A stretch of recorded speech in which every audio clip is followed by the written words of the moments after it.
कैसे कर्मराज भैया? बस चिंगारी दीदी आशीर्वाद है आपका। दाल रोटी चल रही है बढ़िया से। घर में सब ठीक है ना? हाँ भगवान की कृपा से सब ठीक है। आप बताइए क्या लेंगी? आप तो देखने की भी जरूरत नहीं है, सारी सब्जियां ताजी हैं, आंख बंद करके उठा लीजिए आप। आलू क्या भाव दिए? अरे बेटा कैसी बातें कर रही हो? आलू 30 रुपया किलो। 30 रुपए किलो? अबे तू आलू बेच रहा है कि सोना बेच रहा है? बेटा हर जगह यही रेट चल रहा है, क्यों परेशान हो रही है? मम्मी तुम ना मुंह बंद करो। बेटा आलू हर जगह 30 रुपए किलो ही है। अच्छा तुमसे पूछा मैंने? तू बता, ये गोभी क्या भाव दी है? गोभी 50 रुपया किलो। 50 रुपए किलो? आलू 30 रुपए किलो, गोभी 50 रुपए किलो। अरे क्या चल रहा है ये? चल अब ये बता दे कि टमाटर क्या भाव दिए है? मैडम जिस हिसाब से आपकी हरकतें हैं ना, आप टमाटर का भाव ना पूछो तो ही अच्छा है, चक्कर आ जाएगा सुन के आपको। ओए तूने क्या समझ रखा है मुझे? तेरे साथ ना तेरे पूरे खानदान को भी खरीद सकती हूँ मैं। अभी तक तेरा पापा ने मकान का किराया तक नहीं दिया। मम्मी और तुम शांत नहीं रह सकती हो कि थोड़ी देर? बहन जी 30 रुपए किलो तो आलू आपसे खरीदे नहीं जा रहे। आई बड़ी मेरा खानदान खरीदने वाली। तू ना अपनी औकात में रहकर बात कर मुझसे। अबे 1000-1500 से ज्यादा की तेरी औकात नहीं है। जितना पैसा तू कमाता है ना रोज, उतने का मैं पिज्जा बर्गर खा जाती हूँ। बेटा क्यों झूठ बोल रही है? 1000-1500 का पिज्जा खाने वाली 30 रुपए के आलू के लिए मोल भाव कर रही है। एक बात बताओ, तुमसे किसने कहा है हमारे बीच में पड़ने के लिए? अपना सब्जी लौट जाओ यहाँ से। एक बात बता, 20 में आलू बिक रहे हैं और 25 में गोभी, तो लूटी तो मचा रखी है तूने। अरे बहन जी लेना है तो लीजिए, नहीं तो जाइए यहाँ से। क्यों मेरा और अपना टाइम खराब कर रही हैं आप? दीदी आप बताइए। चल सही सही रेट लगा ले, आधा किलो आलू दे दे और आधा किलो टमाटर कर दे। चल बेटा बहस क्यों कर रही है, जल्दी ले लेना। बहन जी देखिए रेट तो कम नहीं होगा, आपको लेना है तो लो, नहीं तो जाओ यहाँ से। बेच सब्जी रहा है और अकड़ सुनारों वाली दिखा रहा है। चल अब एक काम कर, मेरे पास भी इतना टाइम नहीं है। आधा आधा किलो ना सारी सब्जियों में से कर दे फटाफट। चल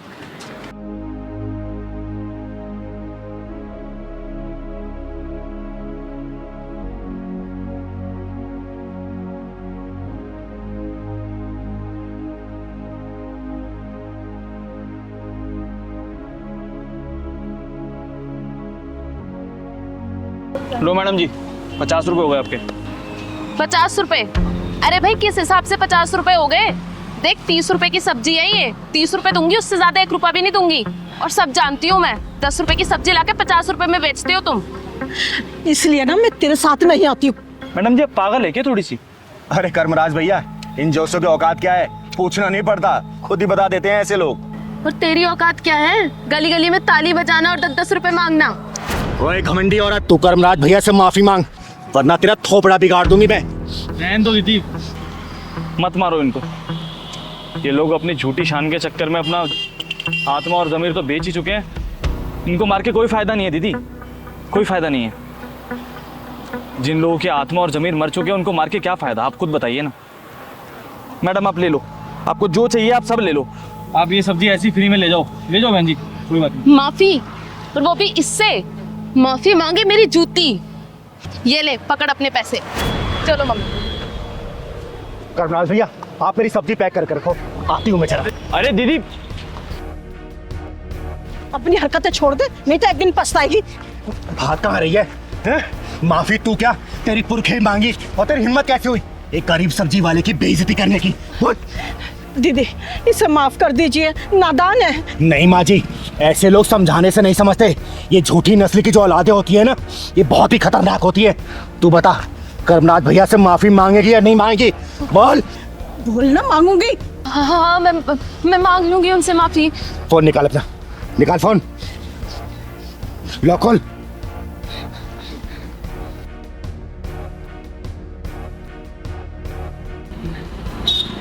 हेलो कर्मराज भैया। जी चिंगारी दीदी बोलिए। ये बात करो इस 56 छोरी से, बात कर, माफी मांग। हाँ भैया मैं माफी मांगती हूँ आपसे। मैंने जो भी बदतमीजी की आपके साथ, मैं आइंदा कभी नहीं करूँगी। आप मुझे माफ कर दीजिए। आपको आपकी गलती का एहसास हो गया, मेरे लिए इतना काफ़ी है। लेकिन आगे से किसी गरीब के साथ ऐसा मत कीजिएगा। हाँ भैया मैं किसी के साथ आइंदा से ऐसा नहीं करूँगी। ठीक है दीदी। ठीक है।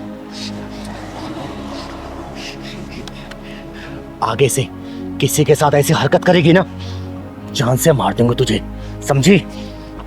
और बहन जी अपनी बेटी को समझा देना, अच्छा नहीं होगा इसके लिए। वैष्णवी बेटा, वैष्णवी क्या हुआ बेटा? तू इतनी परेशान क्यों लग रही है? छोड़ दो मुझे दीदी, मुझे जाने दो। वैष्णवी बता क्या हुआ है? क्यों रो रही है? चुप,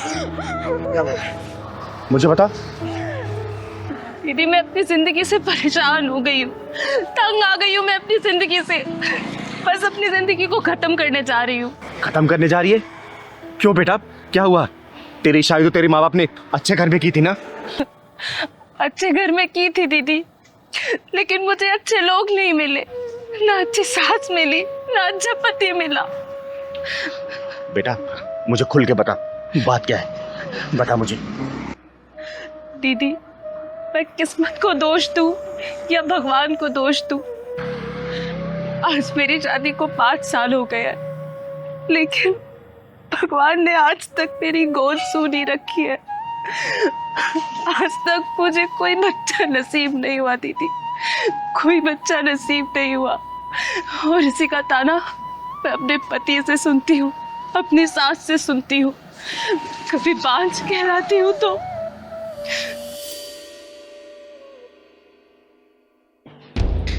है कलमुही, अरे सारे मेहमान बाहर बैठे हुए हैं और तेरे से अभी तक चाय नहीं बनी। अरे एक बच्चा तो नहीं दे सकती है, कम से कम मेहमानों के लिए ढंग से चाय तो बना ले, हैं? हमारे घर की इज्जत बनी रहेगी। जी माँ जी, लाती हूँ अभी। जी माँ जी, चुपचाप से लेकर आ जा बाहर।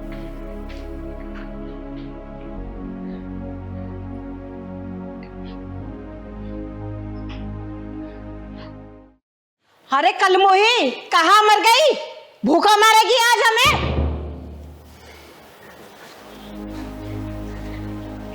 ये लीजिए माँ जी, खाइए, ये लीजिए।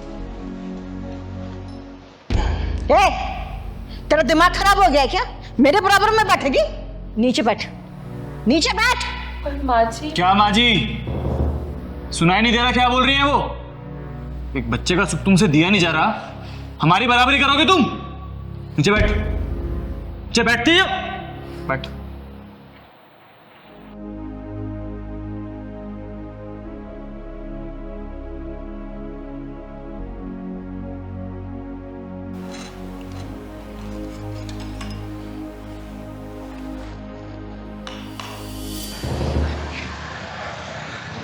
बेटा तू मेरे साथ चल, आज तेरे पति और तेरी सास के पिछवाड़े में ऐसा ढक्कन लगाऊंगी ना कि जिंदगी भर वो ताना देना भूल जाएंगे। और तू चिंता मत कर बेटा, भगवान ये तेरी गोद ना जरूर हरी भरी करेगा, जरूर। तू चल मेरे साथ, चल तो।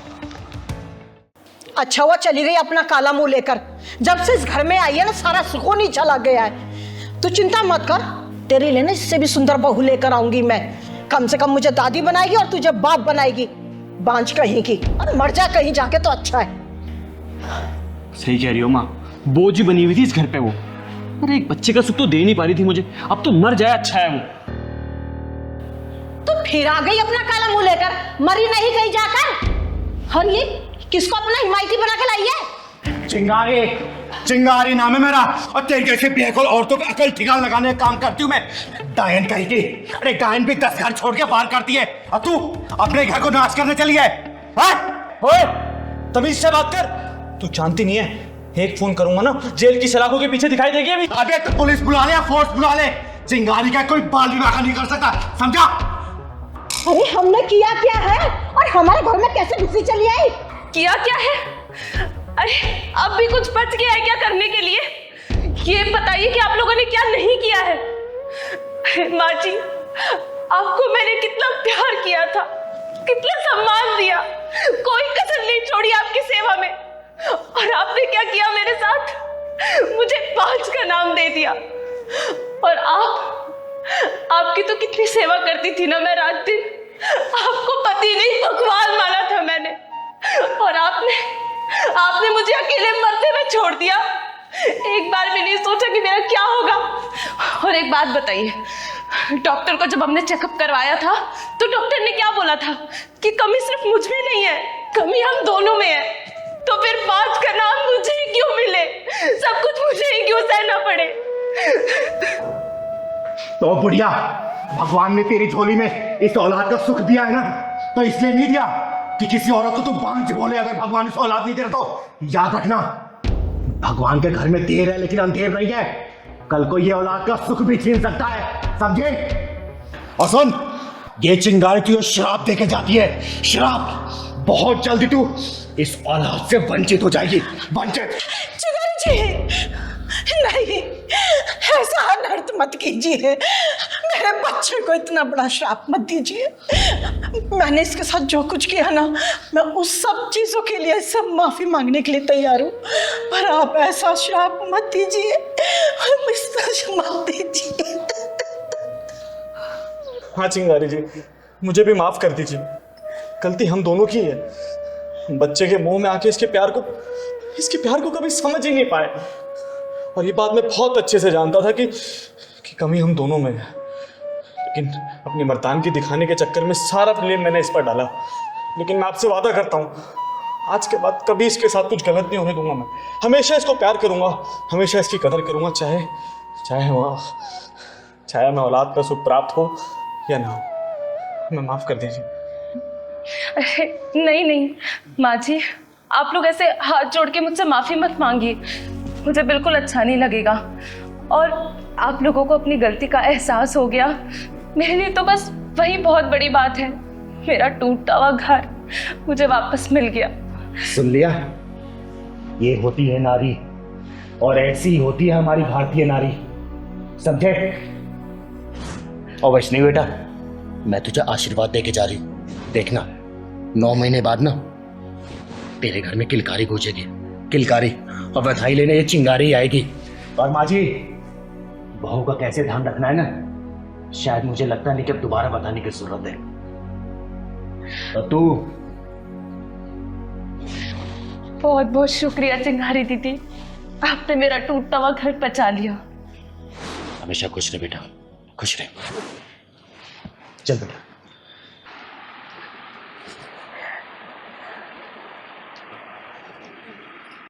और इंस्पेक्टर, डंडा नीचे रख। तू जानता नहीं है, मेरा नाम चिंगारी है, चिंगारी किन्नर। और अगर चिंगारी भड़क गई ना, तेरा पूरा खानदान जल के राख हो जाएगा, समझा? ओए, तेरी जैसी चिंगारी को जुत्ती से बुझाती हूँ मैं। सीमा पटेल नाम है मेरा। ए चिंगारी, जब जेल में तेरा तेल निकाला जाएगा ना, जब तुझे पता चलेगा, शायद तुझे सिद्धांत कश्यप के सिद्धांतों के बारे में नहीं पता। एक बार थाने चल, जब तुझे पता चलेगा कि सिद्धांत कश्यप क्या है, समझ गई? ओए सिद्धांतवादी, तूने क्या सोचा? ये हथकड़ी तूने लगाई है? अगर तू ऐसा सोच रहा है ना, तो ये तेरी सबसे बड़ी भूल है, क्योंकि चिंगारी की मर्जी के बिना ना चिंगारी को कोई छू भी नहीं सकता। बड़ा घमंड है तुझे अपने ऊपर। सीमा पटेल नाम है मेरा। तेरी जैसियों की नाक में नकेल डालना अच्छी तरह से जानती हूँ मैं। किस जुर्म में मुझे गिरफ्तार किया जा रहा है? अब आए ना असली मुद्दे पर। और सुन, मैंने तेरे सारे गुनाहों की लिस्ट बनाकर ना अपने थाने में चिपका रखी है। एक बार थाने चल, मैं तुझे एक एक कर कर तेरे सारे गुनाह गिनवाऊंगा। अगर मैंने चुपचाप ये हथकड़ी लगवा ली ना, इसका मतलब ये नहीं कि मैं चुपचाप थाने चली जाऊंगी। पहले ये बता, किस जुर्म में गिरफ्तार किया है मुझे? पूरी 25 एफआईआर दर्ज है तेरे खिलाफ। जिन जिन को तूने मारा है ना, और जिनके तूने हाथ पैर तोड़े, उन सब ने तेरे खिलाफ रिपोर्ट कराई है थाने में, समझ गई ना? अब तेरी सारी दादागिरी निकलने वाली है। सीधी तरह चल रही है या फिर पुलिस हथकंडा अपनाऊं मैं? अगर पुलिस हथकंडे पे आ गई ना, तो तू अपने पैरों पे खड़ी नहीं हो पाएगी। तू क्या सोच रहा है इंस्पेक्टर? तू चिंगारी को थाने ले जा पाएगा? चिंगारी को चाहने वाले हजारों लाखों में हैं। रास्ता जाम हो जाएगा, फोर्स बुलानी पड़ेगी रास्ता खुलवाने के लिए। सिद्धांत सर, यो चिंगारी तो नेताओं की भाषा में बात कर रही है हमसे। इसकी सारी नेतागिरी निकाल दूंगा। एक बार थाने तो चलने दे इसे, वहीं तेल निकालूंगा तेरा। चल। और इंस्पेक्टर, मेरी बात सुन ले, उसके बाद तू जहां बोलेगा ना, वहां ये चिंगारी जाएगी। और मैंने उन हरामियों के हाथ पांव क्यों तोड़े हैं ना, अगर तेरी बहन, बेटी या फिर बीबी को कोई हरामजादा छेड़े या फिर उसके साथ मनमानी करे, तो तू क्या करेगा? बोल, क्या करेगा? उसके हाथ पांव तोड़ेगा या फिर पूजा की थाली लेके आरती उतारेगा उसकी कि भाई तूने बहुत अच्छा काम किया है इसलिए मैं तेरी आरती उतार रहा हूं। बोल, मारेगा या फिर आरती उतारेगा? कानून किस लिए बना है? कानून से सजा दिलवाऊंगा उसको। वाह वाह इंस्पेक्टर, कानून और कानून के रखवाले। जहां पे वारदात होती है ना, वहां ना तो कानून होता है और ना ही कोई कानून का डर और ना ही कोई कानून का रखवाला।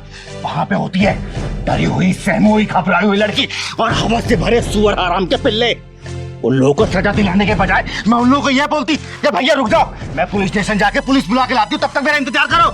नहीं, चिंगारी नाम है मेरा, चिंगारे केन्नल। वही चीर फाड़ के फैसला कर देती हूँ, इंतजार नहीं करती मैं किसी का, समझे? शायद तुझे कानून की ताकत का अंदाजा नहीं है चिंगारी।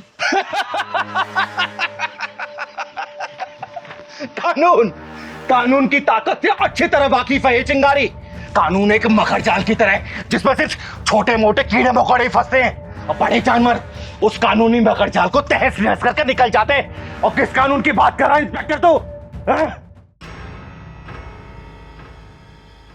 इंस्पेक्टर, बलात्कार की शिकार लड़की जब मर जाती है ना तो पोस्टमार्टम में उसका शरीर को चीर फाड़ दिया जाता है और वहीं पर अगर उसको कर्मी को थोड़ी सी भी खरोच आ जाए ना तो उसे पूरा इलाज दिया जाता है, उसका पूरा ख्याल रखा जाता है और फिर शुरू होता है ये कानूनी नाटक जो कि 10-15 साल लगा ही देता है। और उस बीच में उस शर्मनाक घटना को याद करके लड़की के माँ बाप पल पल रोते हैं, तड़पते हैं। इंस्पेक्टर सिद्धांत कश्यप जिस कानून की बात कर रहा है ना, अगर वो कानून सही तरीके से जांच करवाए तो आधे से ज्यादा बेकसूर जेल में बंद मिलेंगे और कसूरवार बाहर घूम रहे होंगे। इसलिए चिंगारी ने अपनी अदालत बना रखी है, अपना कानून बना रखा है और चिंगारी की अदालत में तारीख नहीं सजा मिलती है, वो भी सजा ऑन द स्पॉट। चिंगारी मरने से नहीं डरती और ना ही मारने से डरती है, चिंगारी सिर्फ डरती है तो हारने से डरती है, समझा? सीमा, मुझे लगता है कि हम किसी गलत घर में आ गए। ये चिंगारी का घर नहीं है, चलो यहां से। सही कह रहे हैं सर आप। मैंने भी किसी से सुना था कि चिंगारी इंदौर चली गई है अपनी गुरु माँ के पास। तुमने एकदम सही सुना, चिंगारी इंदौर में ही है। चलो।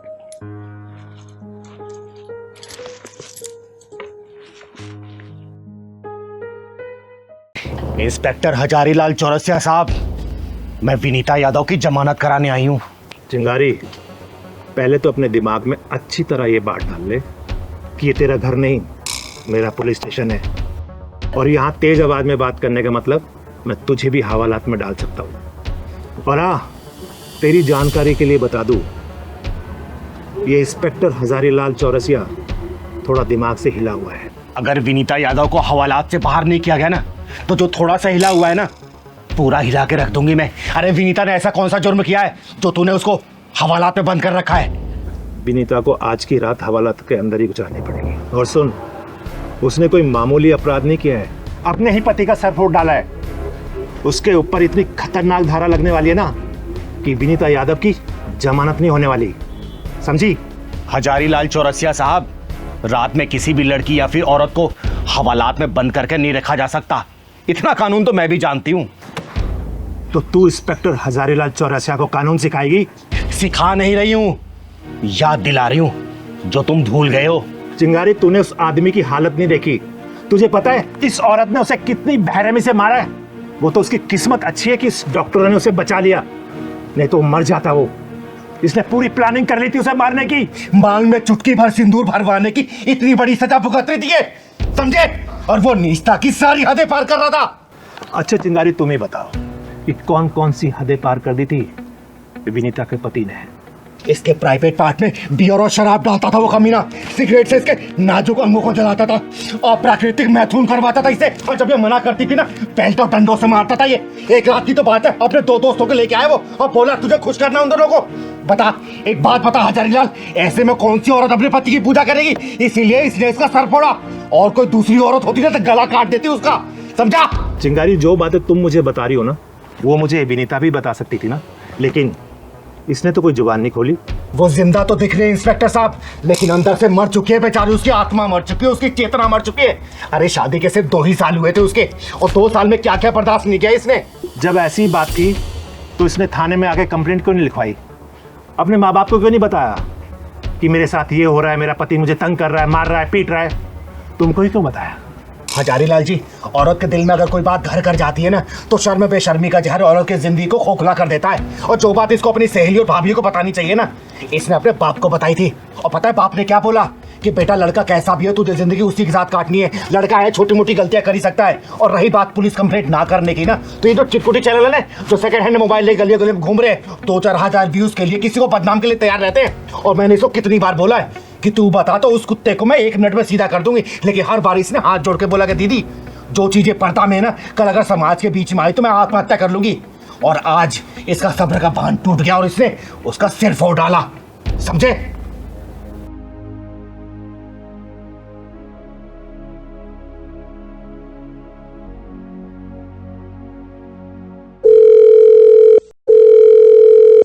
वकील साहब, हम बोल रहे हैं इंस्पेक्टर चौरसिया।